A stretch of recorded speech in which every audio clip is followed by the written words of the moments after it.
अस्सलाम वालेकुम प्यारे बच्चों, आज हमारा फ़ारसी का 8वां सबक है दरस हश्तुम। हश्तुम हम शुरू से अगर गिनती इसकी देखें, दरस अव्वल, दरस दुवम, दरस सिवम, दरस चहारुम, दरस पंजुम, दरस शिशुम, दरस हफ्तुम, दरस हश्तुम। तो फ़ारसी ज़बान सीखना क्यों ज़रूरी है?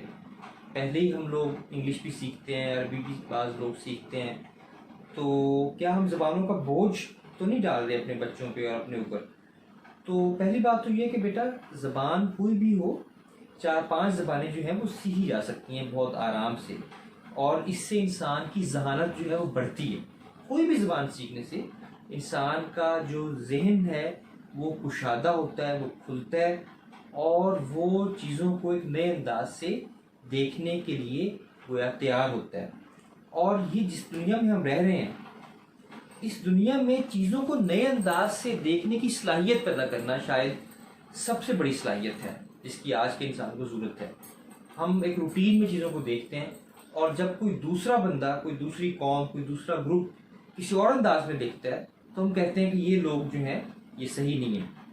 तो ये सलाहियत हम अपने अंदर पैदा करें कि हम एक दूसरे अंदाज में, दूसरे पर्सपेक्टिव से चीज़ों को महसूस कर सकें।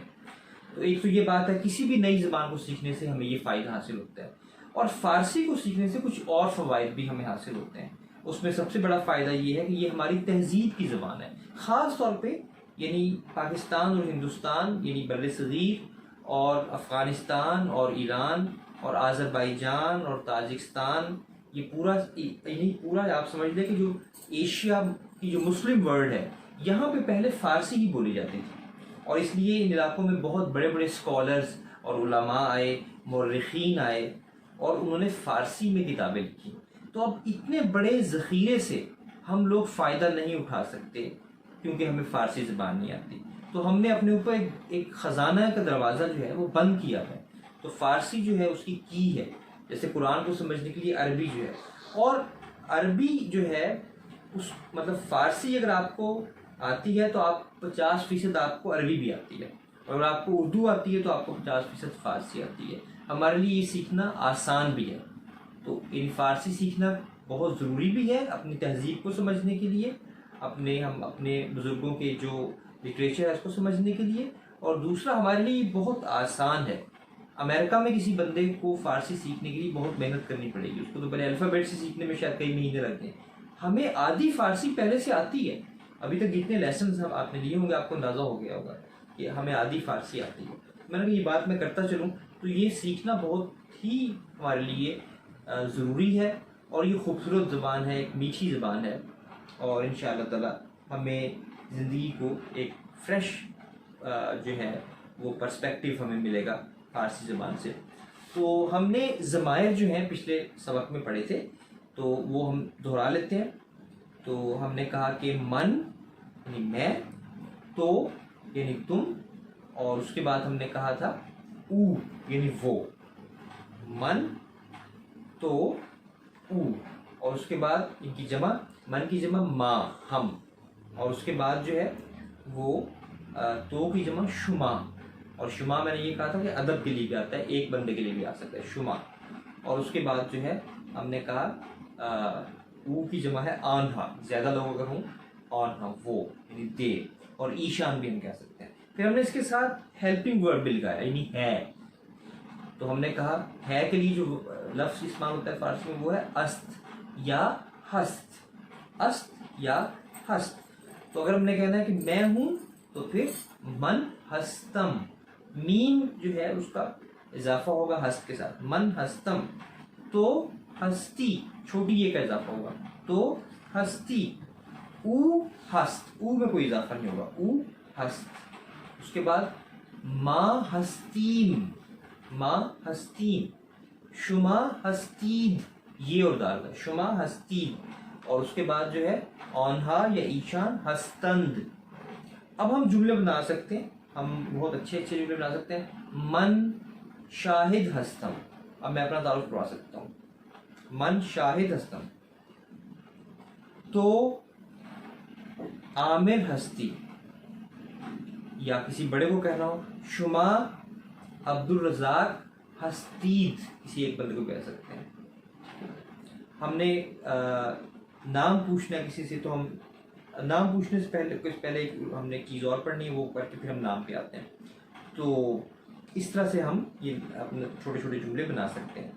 اچھا، اگر ہم نے کہنا ہو کہ کتاب جو ہے وہ تو آپ کو پتہ ہے کہ اس کے ساتھ است آئے، مثلا ہم نے ایک جملہ بناتے ہیں این، اور یہاں پہ ہم لکھ دیتے ہیں است، است، این است. اب یہاں پہ ہم نے فل ان دی بلینکس میں کچھ لفظ ہم لکھ سکتے ہیں. سمپل جملہ بنائیں، این کتاب است، این درخت است، این قلم است، این مداد است، مداد کا مطلب پینسل، این خودکار است، خودکار، خودکار کا مطلب کیا ہوتا ہے؟ پین، نہیں، بال پوائنٹ، خودکار بال پوائنٹ. اور پین کو کیا کہتے ہیں؟ خود نویس. این خود نویس است، فاؤنٹین پین، انک والا پین، این خود نویس است. این ماشین است، ماشین کا مطلب گاڑی، گاڑی، ماشین. اور خود رو بھی کہتے ہیں، ایک نیا لفظ ہے آپ کے لیے، خود رو یعنی آٹو موبائل، یعنی کسی بھی گاڑی کو جو ہے، ٹرین بھی ایک خود رو ہے، ٹھیک ہے، جو بھی ہے، کار کو بھی ہم خود رو بھی کہہ سکتے ہیں. ماشین اور خود رو، آٹو موبائل، ٹھیک ہے، خود رو. تو خودکار، یہ تین لفظ ملتے جلتے ہیں، خودکار بال پوائنٹ، خود رو یعنی گاڑی، اور خود نویس پین، خود نویس پین، ٹھیک ہے. یہ تین لفظ جو ہیں کر لیجیے ہمارے. تو این خود رو است، این خودکار است، این خود نویس است.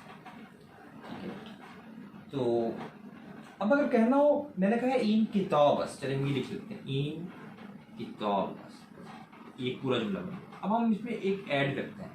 اگر میں نے کہنا ہو کہ یہ میری کتاب ہے، میری کتاب، تو کیسے کہیں گے؟ این کتاب من است، بالکل آسان ہے. این کتاب من است، این خودرو من است، این خودکار من است، این خود نویس من است، این ماشین، ماشین، ماشین کسے کہتے ہیں؟ کار کو.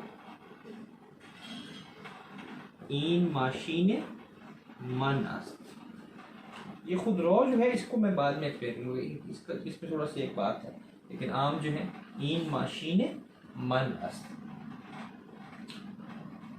یہ میرے ابا ہیں، این پدر من است، ہم نے رشتے پڑھے تھے، میرے والد ہیں، این پدر من است. این مادر من است، یہ میری امی ہیں، این مادر من است. این پسر من است، یہ میرے بیٹے ہیں، این پسر من است. این دختر من است، یہ میری بیٹی ہے، این دختر من است. تو اس طرح جو ہے ہم یہ جو مائی بک اور مائی پینسل، اس طرح کے ہم جملے آسانی سے بنا سکتے ہیں. تو اسی کو ہم انشاءاللہ تعالیٰ کنٹینیو کریں گے بعد میں. تو آج کے لیے انشاءاللہ اتنا کافی ہے. خدا حافظ، خدا نگہدار.